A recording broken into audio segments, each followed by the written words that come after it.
សួរនឹងសួស្តីអ្នកទាំងអស់គ្នាត្រឡប់មកវិញជាមួយខ្ញុំជាមួយនឹង lecture note ទី4ហើយក្នុង lecture note ទី4អត់មានអីច្រើនទេគឺមានតែប៉ុណ្នេះយើងមើលទៅ process វាមានប៉ុណ្នេះ disk usage CPU RAM មានប៉ុណ្នេះ cache មានប៉ុណ្នេះនេះទាំងអស់នេះគឺមានប៉ុណ្នេះហើយនឹង shortcut មានប៉ុណ្នេះអញ្ចឹងយើងចូលមកបងប្អូនគ្នាមកហើយជាដំបូងយើងតែលើ PI គឺវា display current activity process current active process មិនន័យថាវាបង្ហាញនៅទិន្នន័យដែលយើងកំពុងតែប្រើឥឡូវហ្នឹងចំណែកមួយទៀតគឺ PS arc តតថនមួយ grep telnet ស្រាប់ហើយនេះដែរគឺវា process ទាំងអស់ដែលតាក់ទងទៅនឹង telnet បង្ហាញនៅខាងក្រៅនេះនិងមួយទៀត pmap គឺប្រើសម្រាប់ឲ្យ map ទៅកន្លែង memory ឬក៏ទីតាំងដាក់ memory របស់យើងហ្នឹងគឺនៅកន្លែងណាគឺវាបញ្ជាក់មកវិញទាំងអស់ហើយនឹងមួយទៀត top សម្រាប់ top កន្លែងនេះដែរគឺគេប្រើសម្រាប់ display ឲ្យប្រស័យដែលបាន running អញ្ចឹងយើងអូខាងក្រោមអូដាច់ឯទៅហើយយើងអត់ដឹងថាទៅណាឯងអញ្ចឹងអសខ្ទិដើម្បី quit តមកសល់មួយទៀត kill.pid kill.pid មានន័យថា kill process with mention PID process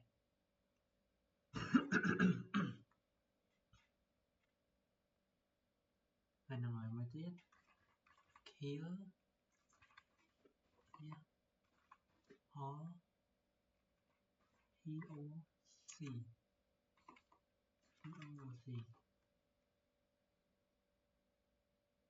កន្លែងនេះមានន័យថា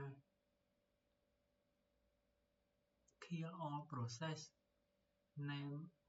pros មានន័យថាឲ្យណា start ដល់ software គឺវាបិទចោលយកមក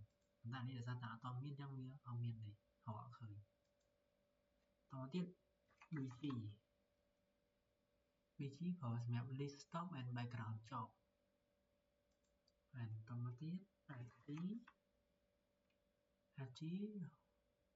bring the most recent job to foreground មានន័យថាយកការងារមុនហ្នឹងយកមកដាក់មកផ្ទៃខាងលើវិញតមកទៀត FG ដក clear n គឺដោយតែ FG ធម្មតាដែរទេអានេះឲ្យសម្រាប់ការងារទៅនឹង process ហើយចូលមកដល់ហើយ disk usage CPU RAM ម្ដង DR.clear H កន្លែងហ្នឹងឲ្យតំណាងឲ្យ show free space and mount file system បានន័យថាបង្ហាញ file ដែលថានៅសល់សម្រាប់ប្រើទៅលើ file system តមកទៀត .i បានន័យថាបង្ហាញ node inode ដែលនៅ free ក្នុងប្រព័ន្ធ system របស់យើងហ្នឹងតមកទៀត fdisk កន្លែងនេះគឺចង់បង្ហាញពីនេះដែលបានចូលរួមទំហំហើយនឹងប្រភេទនេះទំហំហើយនឹងប្រភេទហើយនេះដែលបានចូលរួមប៉ុណ្នេះតមកទៀតហើយ du.aa កន្លែងហ្នឹងគឺ display នេះដែលបានប្រើថាមានអីគេខ្លះហើយដែលអាចអានបាន readable បន្តមកទៀតជាយូរដែរតែ .sa កន្លែងហ្នឹងគឺបង្ហាញចំនួន disk ដែលបានប្រើនៅក្នុង system របស់យើងគឺប្រើអស់ 68k សម្រាប់តមកទៀត cache ដក clear មក /1 ប្រកហ្នឹងគឺ process ហើយ CPU info បង្ហាញទិន្នន័យក្នុង CPU របស់យើងនេះ AMD Ryzen 7 បាញ់ព័ត៌មានលើទាំងអស់យកមកបន្តមកទៀត head ដដែលដក clear ដដែល stop ដដែល slash មកទៀតមក mem info កន្លែងនេះគឺបង្ហាញពី memory របស់យើង memory របស់ system មិនរបស់យើងណា memory របស់ system របស់ computer របស់យើងហ្នឹងចូលបន្តទៀត free ហ្នឹងគេត្រូវ free ហ្នឹងគេប្រើសម្រាប់បង្ហាញ memory ហើយនឹងផ្លាស់ប្ដូរការប្រើប្រាស់ swap usage នេះ swap តមកទៀតយើងចូល date គឺវាបង្ហាញថ្ងៃខែម៉ោងហើយនឹងពេលវេលាត្រឹមត្រូវតមកទៀតcount គឺបង្ហាញអំពីទិន្នប្រតិទិនចាំខែមួយឥឡូវយើងស្ថិតក្នុងខែ2វាបញ្ចេញខែ2ឲ្យយើងឃើញតមកទៀត up time បញ្ចេញម៉ោងទៅចូលម៉ោងពិតប្រាកដតែឥឡូវចឹងម៉ោង 12:14 ចឹងវាចេញមក 00:14 ម៉ោងសកលលោក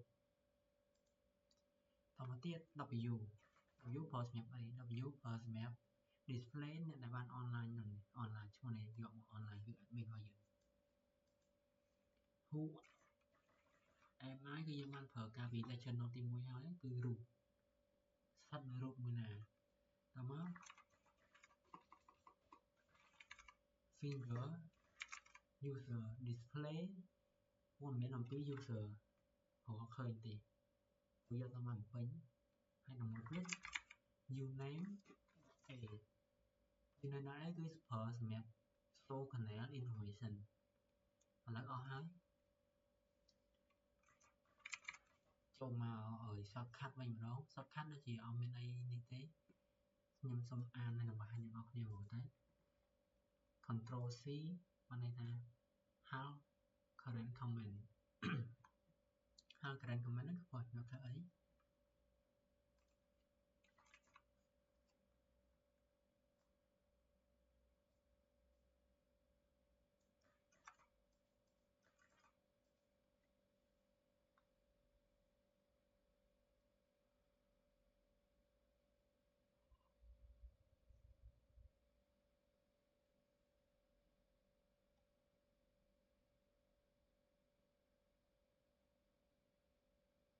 បានន័យថាវា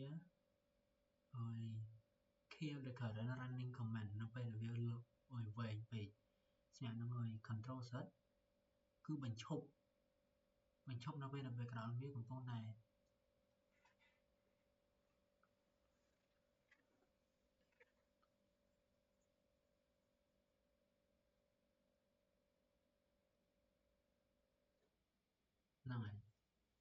ហើយ stop the current comment resume the FG ហ្នឹងគេ FG នេះខាងលើនេះbring the most recent job to foreground អញ្ចឹងបង្ហាញព័ត៌មានអីហ្នឹងមកផ្ទៃខាងមុខវិញដល់ពេលហើយអា control C នេះត្រឡប់ទៅខាងក្រោយវិញឲ្យអា foreground ហ្នឹង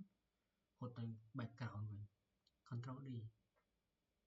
ឲ្យ log out ចេញពី current session ដូចតា exit ដូចគ្នាដល់ control view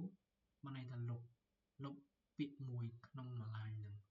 ដល់ control U លុបមួយ line ហ្នឹងចោលមក control R ឲ្យបង្ហាញទិន្នន័យដែលយើងបានចុចមុនហ្នឹងហើយឲ្យសញ្ញាឧទាន2នេះរំលឹកឡើងនៅ comment ចាស់ពីមុនមកហើយ exit គឺយើងចេញពី current session ដូចតែខាងលើនេះដែរដូចតែ control D ដែរអញ្ចឹងlegend ទី4របស់ខ្ញុំមានតែប៉ុណ្្នឹងសូមអរគុណ